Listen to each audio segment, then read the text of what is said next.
That bowl is just about enough, and meanwhile on the other side, it's Squash Boo with a massive nade to take out the entirety of the squad we just seen on our screen. So great work so far for the rest of these members of Alpha 7. Squash Boo doing some squash. Yeah, I mean, we did call it out just a while ago. I mean, it was a long travel coming from the south side, and then, you know, they collided with Alpha 7, and now they're completely out of the game, or at least during the first match. Again, this is more like a warm-up, you know, for the teams here, since match number 1 is usually getting acquainted with everyone that is participating in this lobby. But anyway, getting back into 4 Miracle Vibes, 1 point set out by Ruthless over here. They have the chance to collide with Horaa Esports, and there you go, Doc again.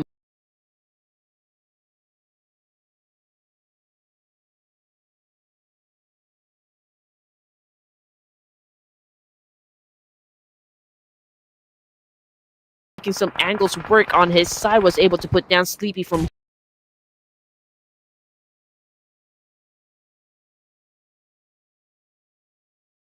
Horaa, and now he has been taken out of the equation. And coming off the kill feed, it's LGD as well, racking up some points from ASI8. So far, looking to be pretty clear.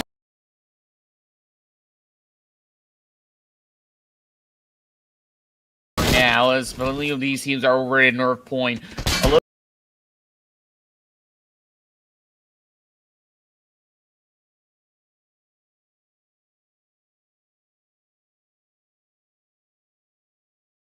of these teams are over at North Point. A little bit of exchange going on as 4 Miracle Vibes will clash up against the members of Horaa Esports. We're only left down to this final member, so Nofair's got to do everything possible to take on Doc. Both sides full HP, and here comes the push. Double tap on that S12K will settle the score. Horaa Esports still got themselves 7 points in return. It's still okay. I mean, not an aggressive start, but it's good. I mean, the fact that they were able to put up 7 elimination points, I think it's fine, you know, to start the matches. It's not always easy to score some elimination points, so it's okay. Anyway, I think we only have a number of teams left inside the game. We got RRQ, Alpha 7, LGD. We also got ASI8 here in 4 Miracle Vibes. Alter Ego, Eris, and Dplus KIA. Okay, the circle shifted again, and this time favoring, of course, RRQ, since they are already in the middle. But, I'm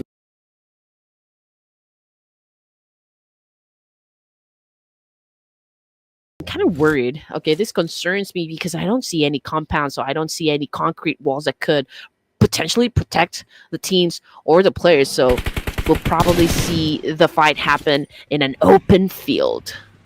Indeed, we are. So far, none of these members of Alter Ego is using their real name. I'm not too sure about that, though. Now they're rocking up against the rest of 4 Miracle Vibes, so it does have a little bit form of cover coming into the corners of the crash site, but that's barely enough room for them to work with. So for Miracle Vibes, they're definitely looking for a little bit of extension as they quickly push outwards to challenge that sole member of Alter Ego. He's pretty much spread too thin. I mean, where is the rest of these members of Alter Ego? They're slowly getting tagged, and he is making a run for it just to get himself a little bit more of a cover. But as the rest of the members of 4 Miracle Vibes push on, they might actually spot him out, but thankfully there was RRQ just across the field to be able to hold 4 Miracle Vibes back. So that buys a little bit more time for Boundary. All I wanted to say is how phenomenal Alter Ego Eris was when they defended themselves, not just up against one team, but 2 teams firing at them simultaneously. And the fact that they were able to put up 8 elimination points, and the situation was even against them. I mean, they were on the low ground. It was an effectively defended themselves, and now they are at the top of the charts. With the most number of points here, and we are already at stage 5 with 7 teams remaining, so we are close to wrapping up our match number 1. And since they still have 3 of their members, oh, there's a big chance that they might even score the chicken dinner here. Yeah, it's a little too soon to tell, but ASI8, you know, they've still got 3 members to work with. They also got a hefty chunk of points to kick things off. Now that they're finally getting out of that tunnel, they can absolutely find a little bit of exchange in return, but we have 10 overlooking that corner of the bunker. For Miracle Vibes now secures that 5th pointer in their run. First, you put your predictions onto them. They do have a lot of arsenal of weapons for them to hold on for chicken dinner as well.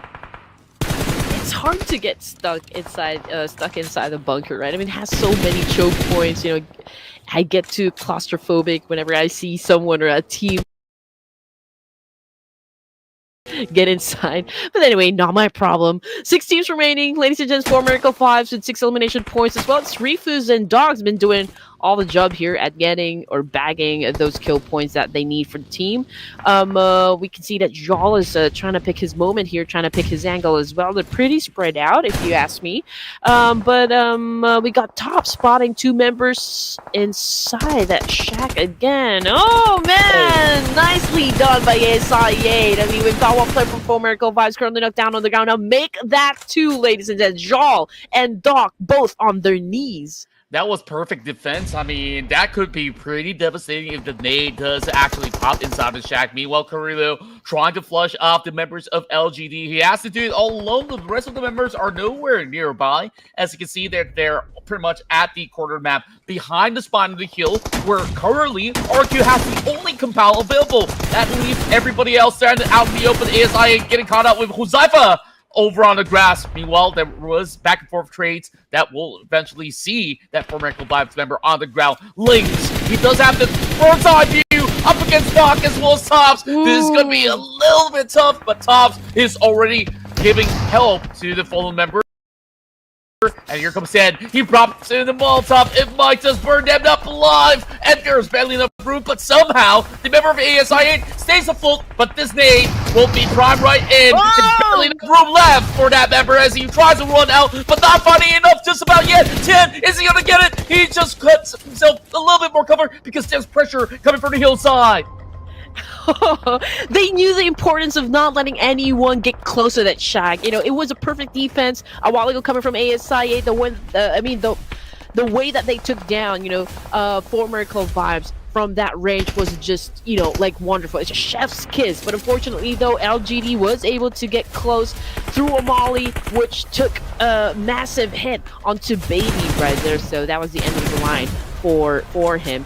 And a good charge, though, for LGD. But since we are already at stage 6 here with 4 teams remaining, they're down to their last player.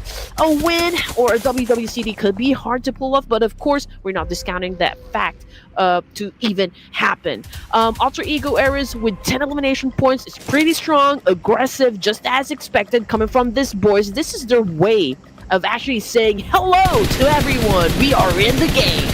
That's right, and they also spot out 10 great sharp shots, but it's actually Carrillo that does find the number instead because he's running towards the direction of Carrillo, and he just secures it easily with that DBS.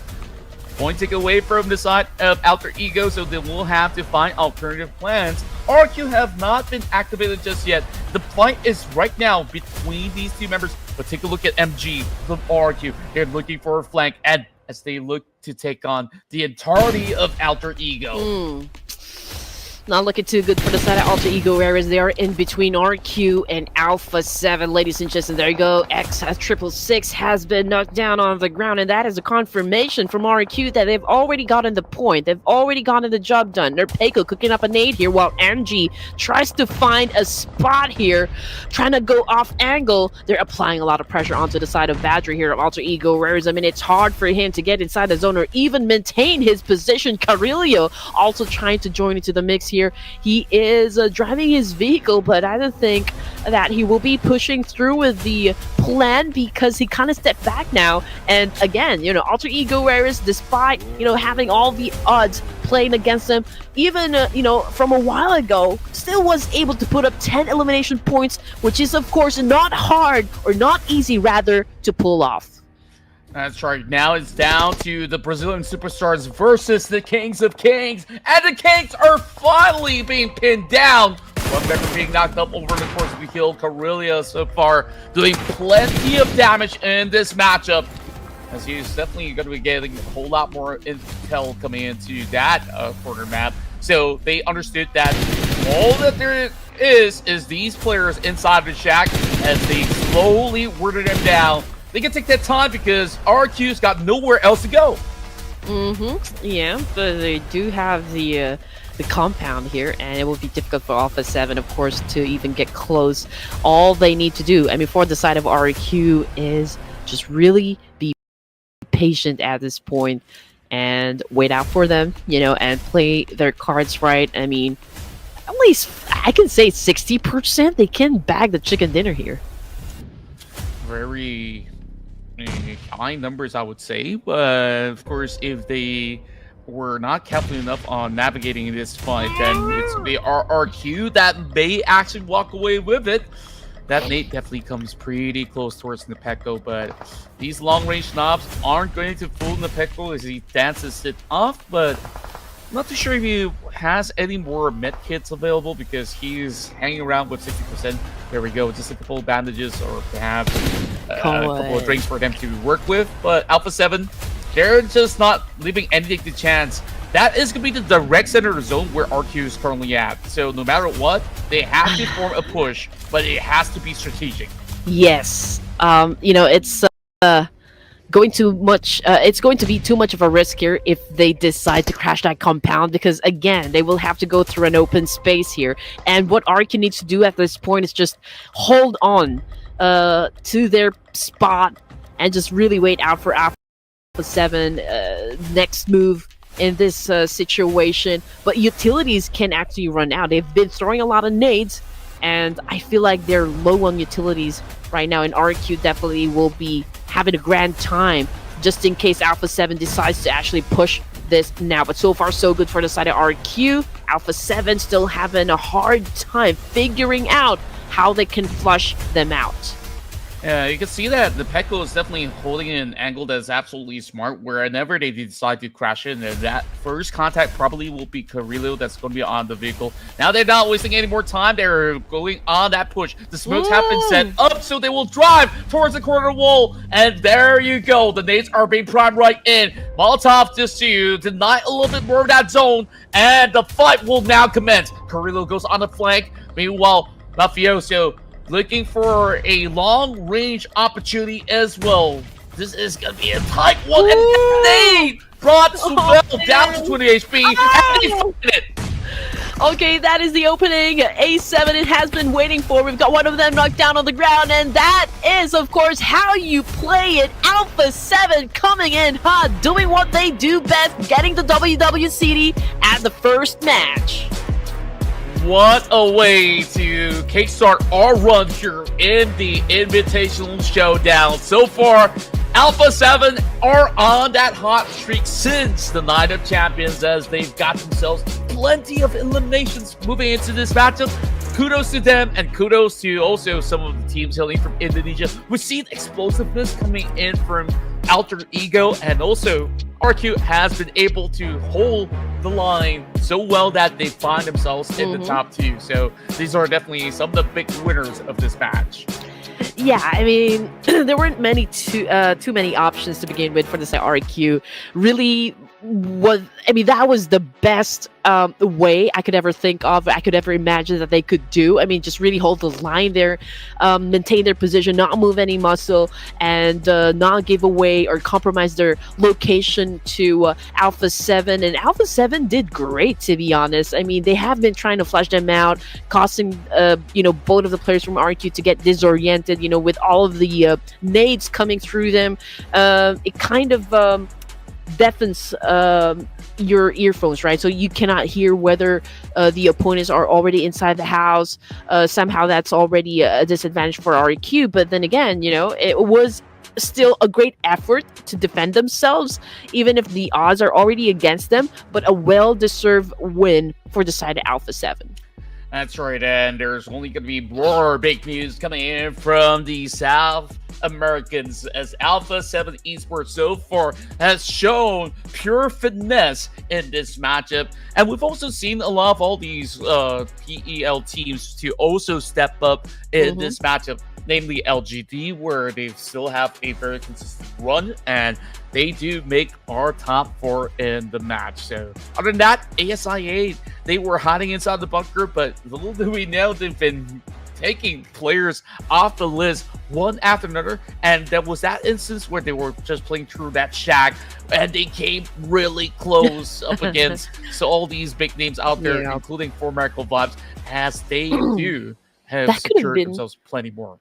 That could have been an insane play, though, for the side of Baby of ASI8. I mean, if he was able to pull off a clutch there, eliminating that player from LGD, that could have been a great clip of what a clutch looks like. But yeah, still a different LGD we're seeing right now for the Invitational Showdown. It's a very aggressive still, but a calculated risk for the PL teams. And just checking, head to head, we've got Lynx, okay, versus No Fear of Horaa Esports. Elimination points obviously go to LGD. Damage output, though, 859. So that only goes to show that No Fear was able to shut down a lot of them players, but wasn't able to get the job done. That means he wasn't able to transition that into a kill point. Yeah, if you recall, Horaa Esports took on A1 Esports as well as Team Flash, so his damage definitely is significant because he's someone to take the lead when it comes down to all these fights out there. We saw maybe a little bit more of the passive side out of RRQ Ryu, where they're just holding true on that compound, and by the time that it seems like they were trying to get activated, they sent a member up the hillside to challenge Alter Ego, and both Alter Ego and RQ, they got clipped by Alpha 7. That forces RRQ to turtle in, which is why we're not really seeing those big numbers whatsoever coming from RRQ. But the MVP of the match here, Badru, coming from Alter Ego, Ares, 4 elimination points with 1,208 damage output. Oh man, this guy, for as long as he could, he tried to defend himself, but it was just like too much pressure, and it was an overwhelming experience for him since he was left all alone to deal with business. But then again, at the end of the match, he got the MVP title. I just got a tinge of the spidey sense that this might just be Rosemary just by the output of damage out there. I mean, I could be absolutely wrong, and I'm still very much impressed on the output that Badru has overall in this game. I mean, particularly that's like 14 utilities in the span of how many battles were they in? Because they were just defending that corner goal. And not only was it Badru, we also do have another member called BX666. So I have no clue. I mean, these guys from Indonesia, they're always funky with their names, man. But we got Baby and Lynx to be the top performers on the block as well. Okay, so that confirms it. Since I saw the picture, Baby O from ASI8 is none other than Crypto himself.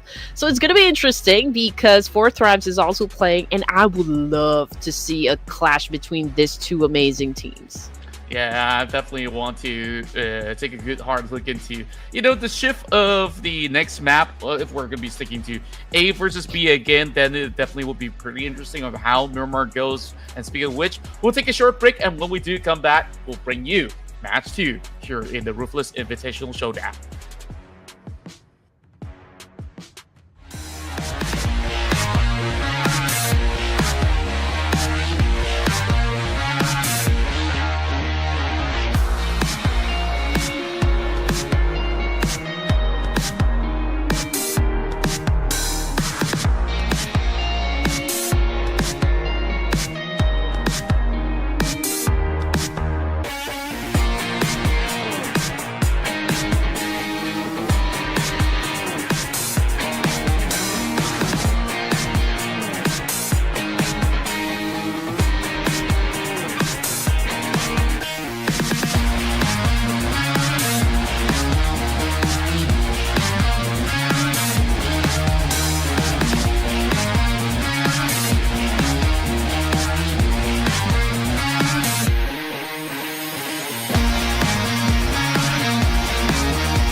Yo, welcome back to the Ruthless Invitational Showdown, ladies and gents. My name is Red Queen, together with Contra, and you also. What an electrifying match that we've had in Iragel. Of course, it was an incredible gameplay coming from all the teams, but we can only have one winner. That's right, and speaking of which, it was Alpha 7 that had find their winning ways heading into the very first match of the day, and perhaps even more to go because we still got 5 more matches for tonight, and we're moving into Miramar for our next hurdle. Alter Ego Ares also delivered a standout performance with, of course, bold plays, racking up a total of 10 elimination points before making their exit. A true, of course, a testament which you can already see on the screens right, or in your screen right now.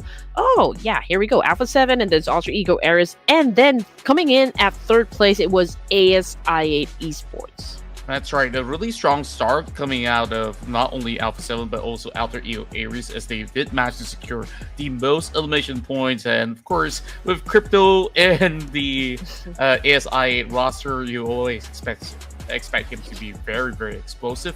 And that said, I'm definitely looking at the rest of the pack, how they're holding up. We definitely see a decent exchange coming from most of these teams. Even if they don't really get too much going on, it has still been a decent one where a majority of all these players still has secured themselves at least a single point, maybe at least an outlier out there with 0 points, but we're not too concerned because that was just maybe a little bit warm up. Now moving into Miramar, we're just gonna get even rowdier from here on. Yeah, it was a tough start for A1 Aero Esports. You know, they've had an early clash with a Horaa, and they've sent them packing and cutting their impact short this match. But anyway, we've got, of course, match 2 coming in, and it's going to be groups A and C this time. And the newcomers would be BTR for Thrives, D Savior, Vampire, JDG, ThunderTalk, RRQ Ryu, and Voin Donkey.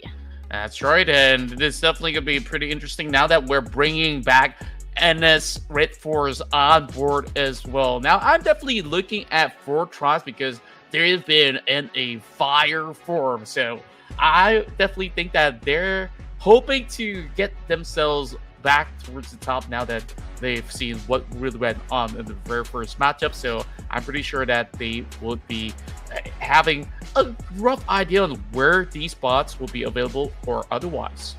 Okay, but again, we do have to make this prediction. So how about production goes first? Because I still have to check my list. Okay, easy for me. I'm going for T because 4 Tribes. Looking not a bad really, thing. really great. Vampire Esports. Okay. You know what? I'm gonna go with and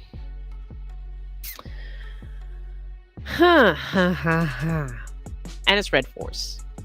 Okay, good call out there.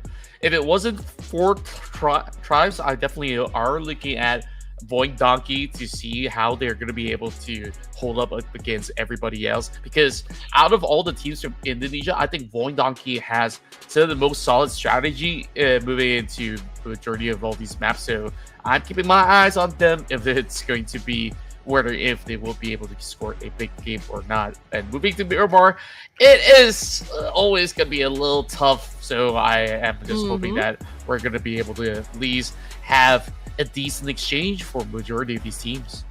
Yeah, I mean, match number 2, it hasn't started just yet, but I just know it's going to shape up to be an exciting clash between Group A and Group C on Miramar.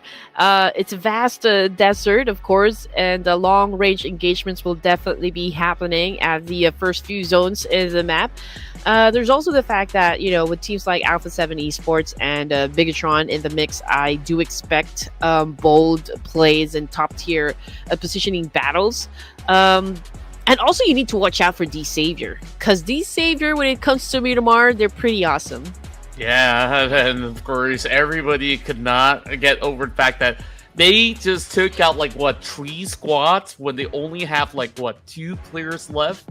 That was absolutely incredible. Not many teams have been able to have that level of tenacity as Levi's or Parisian do, and overall that has been super duper impressive. So I'm hoping that they will do exactly the same moving into this mirror matchup if they're on board. So we'll definitely have to see if they will be able to do just that. But we're looking at these Barren Desert to, of course, offer not only a lot of all these big teams on those fights, but at the very same time, is there going to be certain areas that's going to be highly contested? Because overall in the Night of Champions, we see a lot of battles taking place in Picado. There were also challengers moving into some regions of Hacienda, some regions of around the Los Leones, and most often the time, they do start off with a fight. Oh yeah. I expect Los Leones to be crowded. Picado is always a great spot, for clashes, and I think it is what will separate, those teams who are passive and aggressive, because mostly passive will go off chart, like they're really go away from the fight path, but those who prioritize getting the best resources, of course you have to drop into the prominent cities that we have in Miramar, definitely they will be coming for that. But the rules to follow when you want to survive in a battle royale. Of course, if you want something, you just have to fight for it. So that's again one of the things that we should look out for.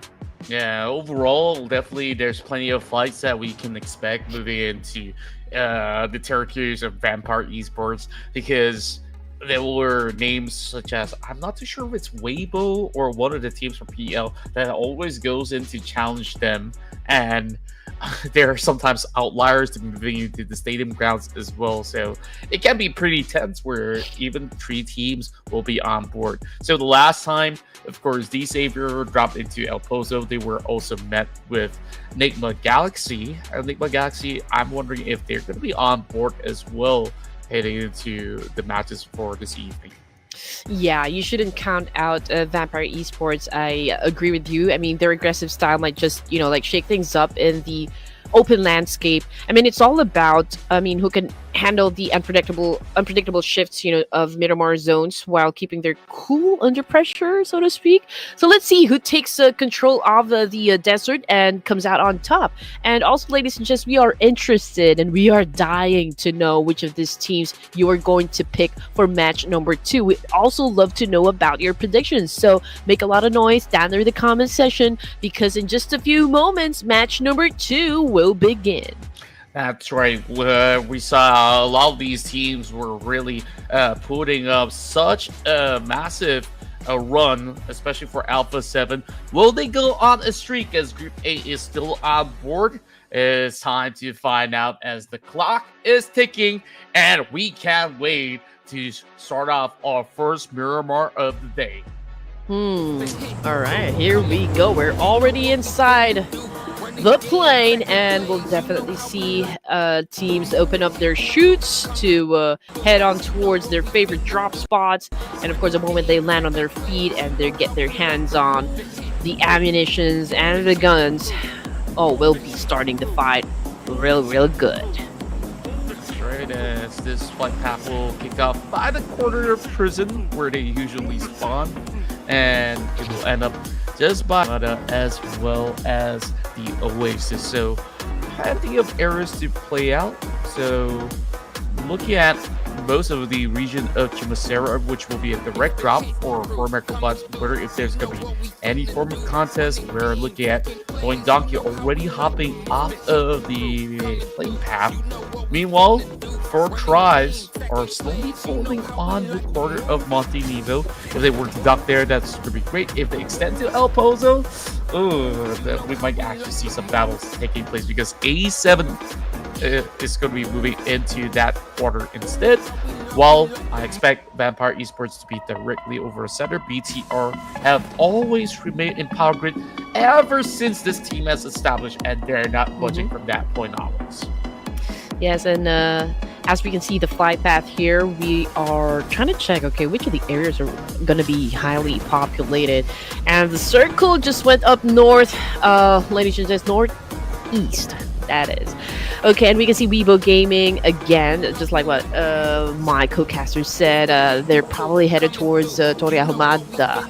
And Dplus KIA amazingly just went down south together with LGD Gaming, and Alpha 7 has taken control of El Palzo here, but perhaps we can see a fight between D Savior and Alpha 7 Esports. But you know what, Team Secret is having an altercation as well somewhere onto the southwest side of the zone.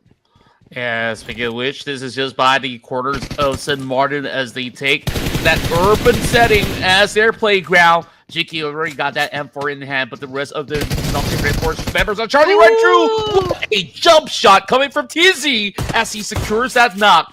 Quickly secured while we have Alpha 7 locking down that member of the Savior. And we've seen this happen up against Nigma Galaxy before. Are they sure they really won that full challenge just yet? When Mafioso is being zoned out by the Molotov, it will definitely take a while as we're looking at barely enough resources. And here comes Trang on the off angle as he parkours his ways on the outskirts. But there's 3 members that he needs to settle scores with. Yeah, he's doing a lot of parkour in this situation. I mean, he was able to inflict damage to NS RedForce, but none of the boys of NS RedForce has been knocked down just yet. So there's plenty of chance for them to hunt this player and probably retaliate over him. Now, we've seen D Savior defend this building countless times, but Alpha 7 seems to be doing a good job so far, putting down one of their players, and that would be Natty T, which brings us down to just 3 players for the side of D Savior, and this could be a little tricky for D Savior to win the fight up against Alpha 7, but of course they can always flip the script depending on how good the execution will be. But over to the side of Team Secret here versus NS RedForce, Team Secret is on the lower floors of this building right here. But if you know the tricks that you can pull off when inside the buildings of Miramar, then you can easily eliminate your opponent. But then again, it takes precision, it takes timing, and it takes great communication between the players and between the team. Absolutely, and overall, it has been a little bit tricky. We did see that Team Secret did have a member carrying an M249. Oh, And that weapon is going to be absolutely devastating for Nongshim RedForce to deal against, even if they do have shotguns or so.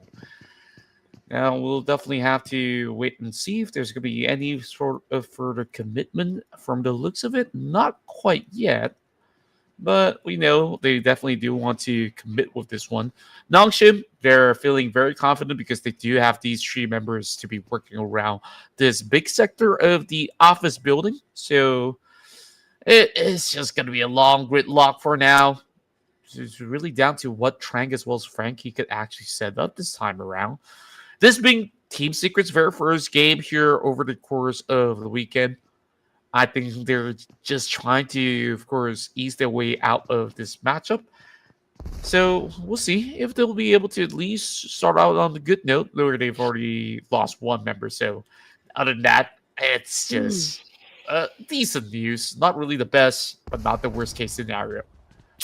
Yeah, for now, you don't want to make any rush decision, right? I mean, Team Secret already lost 1 of their members, so again, they don't want to be reckless at this point. Going up against NS RedForce, who is a great competitor as well. I mean, they recently won the PMPS, so you just know the caliber of this players right here. And Team Secret knows exactly that, and they're being very cautious at this point.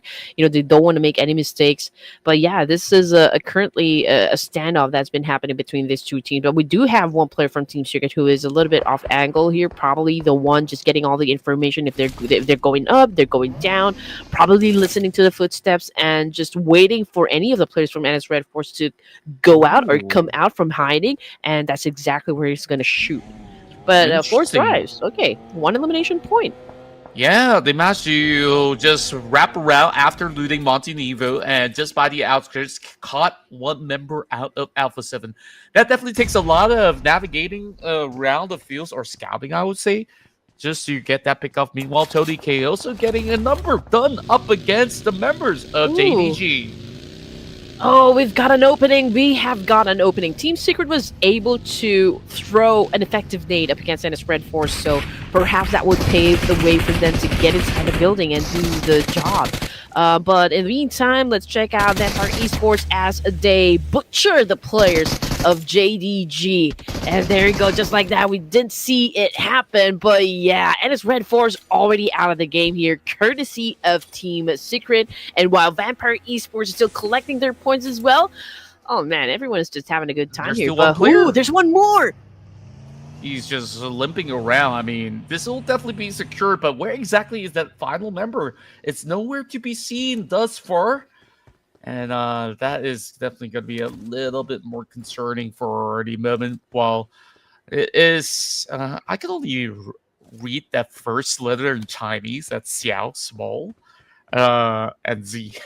Pretty much it. But I'm Z. hopeless when it comes down to Chinese. I know. Don't at me where I definitely disappointed my grandparents for that.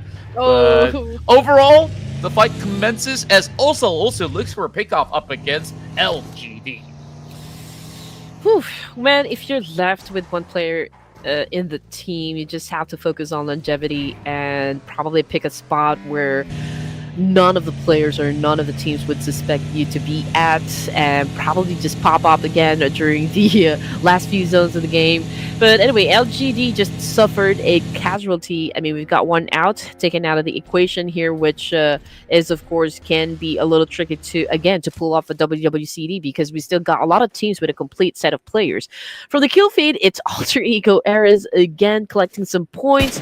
Was able to put down one from ThunderTalk Gaming, but since that we do have that great distance between these two teams, so perhaps we can add that to just damage output from the side of Alter Ego Eras, because I don't think Alter Ego Eras will be leaving this compound just yet. Yeah, this place looks too oddly familiar. This is a deja vu moment, just like back on the final night of Champions round. It's the second Miramar that was played off that is around this vicinity, so whoever books Hacienda is going to have a real good time. Here comes the rival Alter Ego as they strike down two members of ThunderTalk. They're pretty much exposed. The entirety of the squad, they're just out there in the open, and just like that, BX, she will take three members down. Alter Ego Eras came in looking to pop some heads, and the first victim that fell to their hands inside Miramar are those boys, the opposition of ThunderTalk Gaming. Now, I think they're down to how many players? One more? Okay, one more player, ladies and gentlemen. That's how aggressive Alter Ego Eras can be. And I've always talked about this during the past tournaments, that Alter Ego Eras, I believe Miramar is also, like their strongest map. They just know how to maneuver. They know how to move inside this game, and it's just amazing how they can pull off sometimes ridiculous angle, especially coming from Rosemary. That is why he's very popular. He have already established his name as also one of the greats when it comes to PUBG Mobile, and I do expect a lot more of that action coming from Alter Ego Eras. In the meantime, Weibo, again, this isn't like a great start for them. I mean, one of them is currently knocked down on the ground, but this is more of a civil war up against JD. But then again, JD, they have the advantage since they do have that compound. They do have that wall to protect them from any of the bullets that would be coming from any direction. So it's best. I feel like Weibo should just back away for now and just, I don't know, like maybe recalibrate and reset and probably think of what to do next. Yeah, absolutely. And when we take a look at that zone, it definitely looks like there's barely enough of all these compounds for them to work with that is going to be unoccupied at this current standpoint, which is why you're looking at teams just swarming around, and it's not really doing any favors for everybody out there as the rest of Team Secret looks for a little bit of a bowl, and this kind of a water silo is just going to be the only form of refuge for the moment, and they're not feeling super confident about this current standpoint. Therefore, they are going to take their sweet time to see if they could just navigate out of there and just perhaps hold some areas around Hacienda de Patron.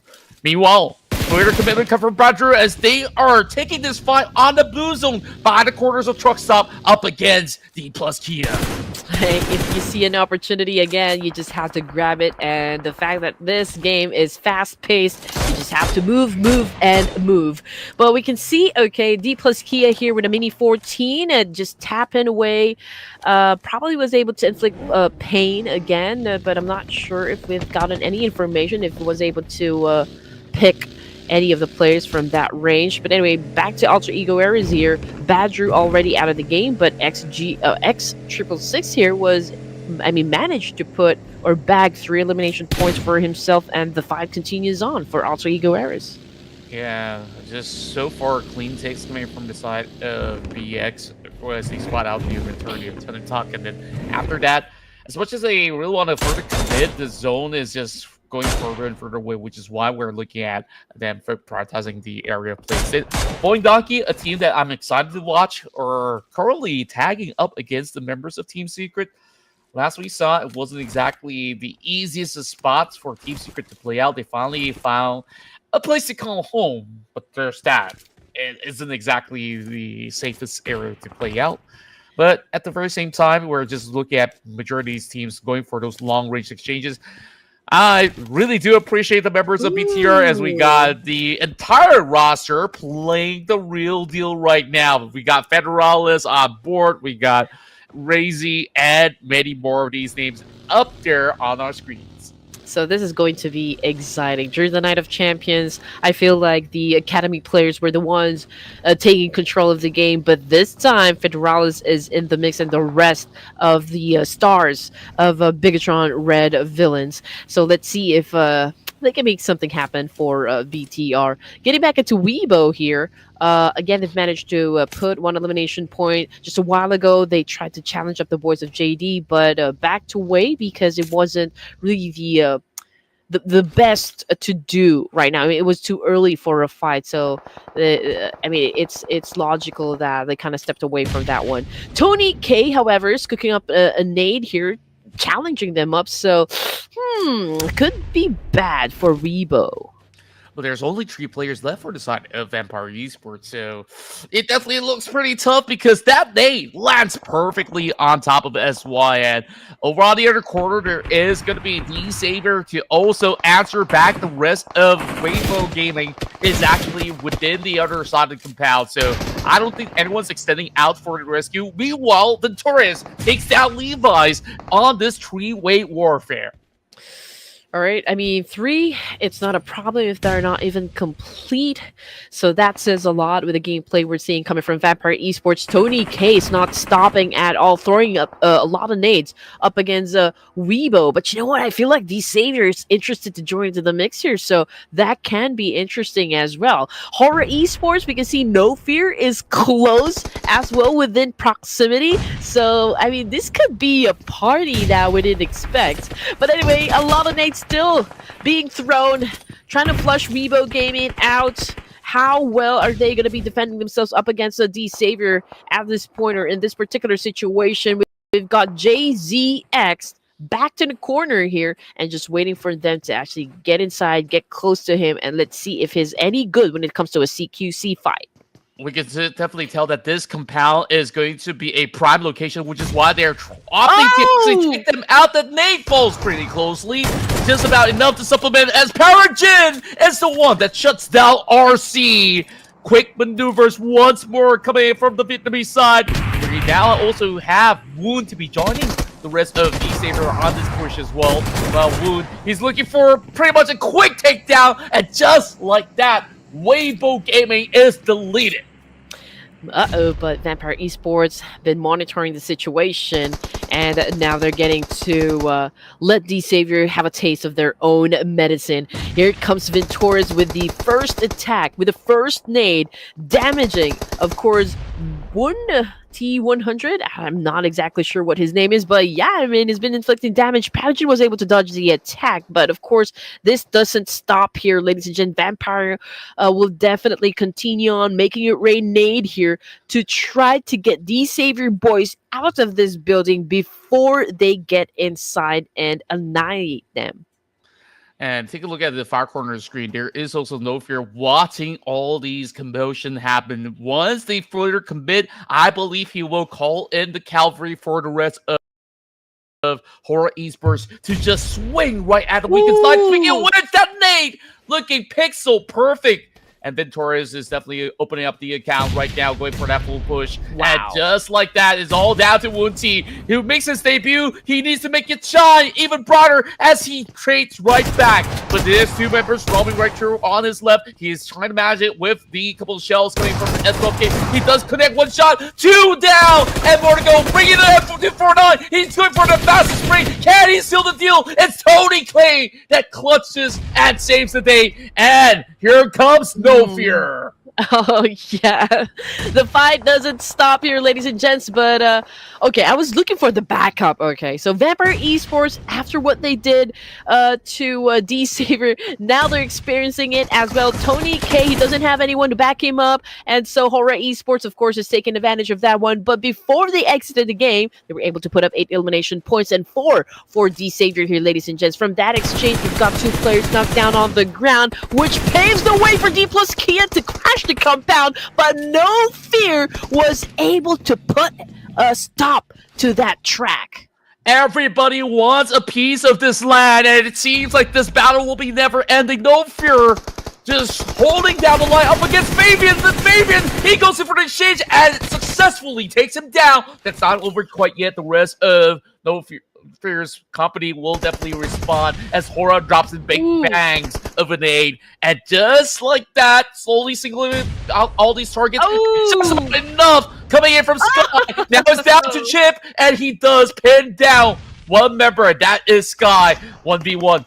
Slippy versus Chips. He's going to be able to take this one. Damage being done over the DBS. Going for a reroll, and he sees this opportunity to go in for a push. Not quite enough coming from Chips. It's coming pretty close, but no secret just yet. Here comes the swing coming from the M4, and they will seal the deal. Horaa Esports and the Purple Hearts dominate. Sleepy saves the day. 5 points for Horaa Esports. Man, that was close. I mean, the way he sleeps himself off, you know, waiting for the right opportunity, great timing. Man, it was a perfect clutch right there. Anyway, getting back into 4th rounds here, ladies and gents. We are at stage 5 with 8 teams remaining here. Alter Ego Aero seems to be doing a great job as well. Although Zeta, coming from Voin Donkey, was able to spot one out from Alter Ego Aeros, and I think we're getting a lot of confirmation that some of the boys are getting picked off one by one. But we're looking at Zeta at the moment. Voin Donkey already suffered 2 casualties, so it's 2 players active for this team. Now Zeta goes in for the charger while Potato's cooking up the nade. Unfortunately, it was too late for him to let go of that nade. That's why he's currently on the ground right now, while Zeta is experiencing some trouble himself as well. But he is healing up, but does he have enough time, though? Here comes LGD. It's third party upon third party in this entirety of the match. And they're just going to swarm right through. They know that both Voin Donkey as well as Alter Ego has been weakened up. So it's all about the scores right now. Just getting the angles right. He tries to hop over on the ledge, and it seems like there will be a retaliation. Zeta has to pull back, going on a little bit of a goose chase, but that's not quite cutting it over the margins as well. And finally, LGD comes knocking at the gates, and with the nade, LGD secures it. Oh, man. Again, we came here for action, and that's exactly what we're getting coming from this teams. I mean, they're all putting up a great show for us, and this is just match number 2 and day 1 of the grand finals, but it's very promising here, ladies and gents. Hopefully, you know, we can see a land event happen for Ruthless Hype Esports, so I could just experience, you know, the screams, the excitement coming from the crowd in real time. But anyway, here we go. T24 is getting into position. He is currently on prone here, trying to find a good shot up against GLU. Can he be successful? He knows exactly where to aim his gun. He is a hunter, but then again, you just have to wait for that perfect opening to take your prey down. True enough, and it definitely will take quite a tad bit before a perfect angle. Meanwhile, I'm just really surprised on the tenacity of BX666. Still want to find out who exactly this is, and they go out, and he confirms the kill. LGD this time panicking as they're only down to 1 member remaining. Alter Ego, they secured 8 points so far. LGD getting picked off one by one here, but it's not easy for the side of Alter Ego Ares, as well as they're down to just one remaining player here. But let's see if they still have a lot of tricks in their sleeves. Maybe they can pull, because that was the end of the line for them. Anyway, 6 teams, ladies and gents. We're back into looking at Horaa Esports. I think they're about to dance it up against this last remaining player of LGD, which is Tian, of course, over to the east side of the map here. We can see Tian just did a massive spray up against Jiggle, who is on the other side of the road, but he is already pinched by Horaa Esports, so that was a pretty obvious outcome. And now we're looking at the final 5 teams remaining, with 4 Thrives being at the top of the chart here. Yeah, I remember the last time that they've played this situation before, it was 4 Tribes that does secure the chicken dinner. So this time around, it seems like they're using exactly the same formula, and things are working out as we are looking at them just having the best spot possible. BTR, they're finally making it around the corners of the warehouse, and this might just be sufficient for them to push right through, as they definitely will have company in the form of 4 Tribes as they spot these members of GLU rotating over onto the outskirts. Just like that, we will see a couple of knocks going in favor inside of BTR. 1 member knocked out, 4 teams on the block. GLU, only 1 member remaining. Horaa Esports are waiting to strike when the moment is right. This is going to be an exciting end zone game. I mean, we've got 4 Thrives, we've got BTR, we've got Horaa Esports. GLU already out of the way here. Falak has been staying up north. He's not getting into any engagements here. But BTR, they do have a strong advantage here since they're working inside a compound. They still have a full squad. Same thing goes for 4 Thrives. Now, the only disadvantage I can see coming from the side of Horaa Esports is that they're playing with only 3 members. But then again, we are stage 6, and we still have quite a few more seconds before we go to stage 7, so perhaps, you know, this could be a Mexican stand-up, you know, for a while. I don't think any of the teams here will go for a hard push just yet, because there's no pressure for them to move forward just yet, but we'll just have to wait and see. Yeah, it definitely is the waiting game right now. Oh no, these 3 teams, and it is a pixel perfect shot coming from the side of the 4 Tribes member, and Sky. He's got this bird's eye vision despite Nova being knocked down. So they are trying to see if they can just take them off the wheels at this current moment. Just a little bit more, but it's not quite enough just yet. We have the rest of 4 teams going on the exchange up against Horaa Esports. BTR, they're just going to be waiting for the right moment to pounce, because they don't really have to do too much from this standpoint. It's not the best of spots here for the side of Horaa Esports. The odds are definitely against them. I mean, they are only playing with 3 players, and they're on the far east side, and now the circle shifted again, favoring BTR as well as the 4 Thrives here. So it can be difficult for the boys of Horaa Esports to even step inside the zone, because BTR, for sure, they're going to apply a lot of pressure onto the side of Horaa Esports. What can happen? We're still not sure, but the odds really not favoring Horaa Esports at this time. And I mean, they could pull off, you know, a huge trick here, but it can be tricky to pull off, to be honest.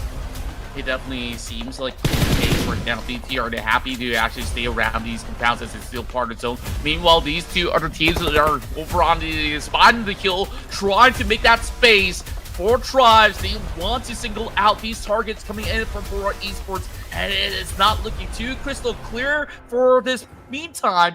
So really down to if whether or not Fear can actually find a little bit more of that opening, and Federales spots the rest of Horaa Esports on the pushes onto this current compound, so they are taking the fight to the Red Aliens. Yeah, I mean, they had no choice but to push this compound. They don't really have that much option, but Bigetron, of course, already anticipated that one. They're prepared, they got into position here, and now we're looking at, of course, the last 2 teams remaining, which is 4 Thrives and BTR. But you see how 4 Thrives repositioned themselves to the northern side. So this is going to be exciting. I mean, again, they're trying to spread out. They're trying to control the pace here. They're trying to control the zone. But of course, BTR, since they have a compound, they are still dictating the pace of the game here. They have the best chance of getting the chicken dinner just because they have this sanctuary working out for them. Absolutely, and right now, down to Falak as well. They do have plenty of all these wiggle room, but it very tight corner of whatever crease that there is over onto these grounds. As BTR, they're just swarming over on the corners, just making sure that Fortress does not get any free space climbing up there. Falak, it's all down to that pickoff. If he can spot Federalis, that flank of BTR is going to be a gun.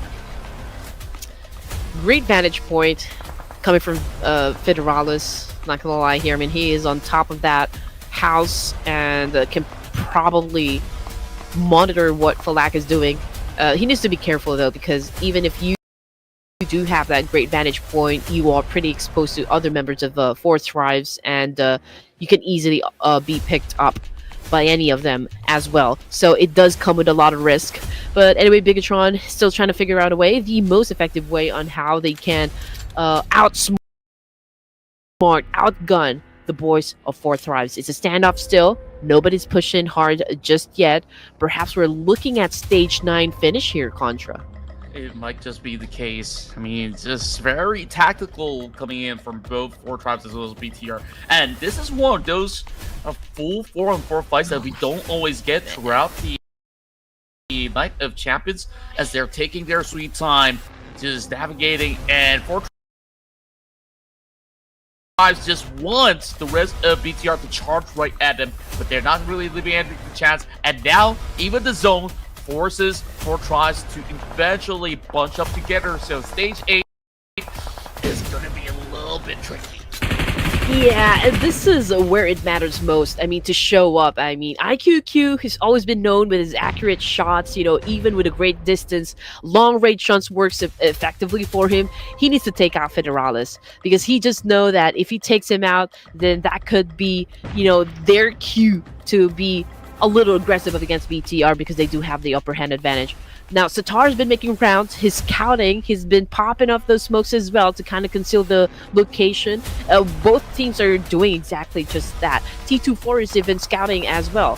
But then again, you know, it's all about information gameplay at this point in the match here. And there goes Federalis with a massive spray, was able to give T24 a lot of damage. But then again, since T24 is driving a vehicle here, he does have that cover, and he can recuperate still in this situation. But the time is running out, ladies and gents. Even the space is running out. The Blue Ripper is out to get them, and Falak seems to be the first one who fell victim to Federalis. And it's Razy that actually gets the knock right there, and this is where all the nades are primed right through. They know that the Four Tribes are over on the corner, and they find their one this time. Federalis makes damn sure there's no corners or stones left unturned.